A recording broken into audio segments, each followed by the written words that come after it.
Hey folks, this is Jeff from This Week with JTT. We're going to listen to Ghostface Panda 333. I repeat, Ghostface Panda 333. I got, paste the link on here. Show the man some love. The man does a great work. He worked hard for the site. The site is like doing great. Hook the man up. And when I show the man love, we're on the vicious rise of Diddy. We're on chapter 8. We're on the part where they're going to try one more time to take out Tupac. So hang on to the seats. It's going to be pretty crazy.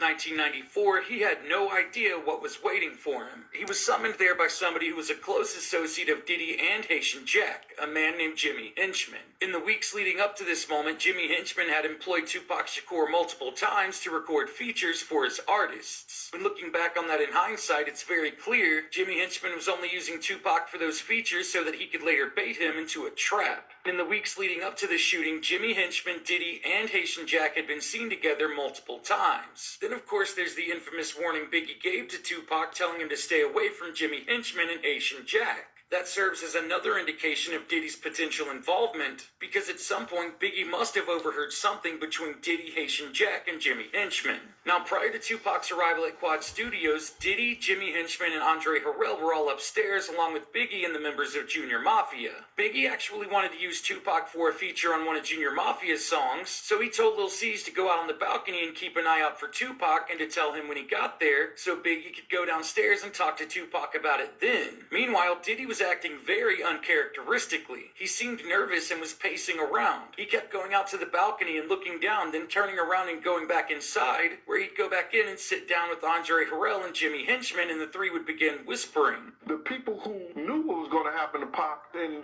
the part of the Quad Studio with Jimmy Henchman, and that was Andre Harrell and Puffy. So Puff knew. Andre Harrell knew. Not only that, but Diddy had called Tupac on his cell phone multiple times, asking him where he was and when he thought he was going to arrive. This bizarre behavior by Diddy would once again surface a few years later on the day of March 8th, 1997. Eventually, everyone heard Lil C's shouting down from the balcony. Tupac Shakur had arrived. And Biggie told Lil C's and Nino Brown to go downstairs and meet Tupac. That's when Diddy jumped up from his chair and told them not to go and to wait for Tupac to come upstairs and meet them. But they didn't listen to Diddy and instead got in the elevator and started going down to the lobby. And it was that exact moment that Tupac entered Quad Studios, walking directly into a trap. When Lil C's and Nino Brown reached the lobby and the elevator doors opened, they were confronted by two armed men who pushed them back into the elevator. The two men then turned to the approaching Tupac Shakur and began trying to rob him. Of course, Tupac fought back, and then Tupac Shakur would be shot 5 times, twice in the head, twice in the groin area, and once in the hand. The two men grabbed Tupac Shakur's jewelry and then fled the scene. That's when onlookers immediately ran to Tupac Shakur's aid. The police and paramedics would then arrive and begin treating Tupac Shakur for his injuries. A shaken Biggie Smalls watched on as they loaded a bullet-ridden Tupac Shakur onto the stretcher and began carrying him out of the building. And for a brief moment, Tupac and Biggie would lock eyes. That's when Tupac Shakur would raise his arm and flip Biggie off as they loaded him into the ambulance and shut the doors. Shocked and confused, Biggie wondered if that was going to be the last time he'd ever see his friend alive. Now, the thing about wars is they often start before anybody even realizes it. And in the case of the East Coast versus West Coast war, first blood had just been spilled, and nothing would ever be the same for anyone involved. We need medical expedite. Shot victim. We need to extradite the victim out of the car ASAP. If you want your friend to live, we're going to film him and leave you alone. It's one shot. Okay, they drove up next to us and just shot us the car on the passenger side. Okay. Take a left, man. Big, you hear me, baby? Yo, just go ahead, man. Go straight, yo.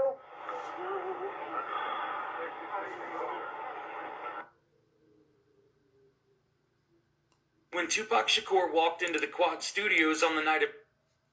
Yo, that's when Biggie got popped. I'm not gonna lie, Diddy had something to do with it. Andre Terrell got something to do with it. Haitian Jack, Jimmy Henchman. Come on, the name is Jimmy Henchman. Come on. All I'm gonna say is that all those cases of people being killed or dying off. Yeah. They're going to look into it. They're going to connect the dots sooner or later. And there's no amount of money, no amount of power, and no amount of influence is going to save him. And if from some strange miracle he escaped man's justice, Sean Combs will never escape the justice of God. That is a promise. So what are your thoughts about what you just heard? This is pretty wild.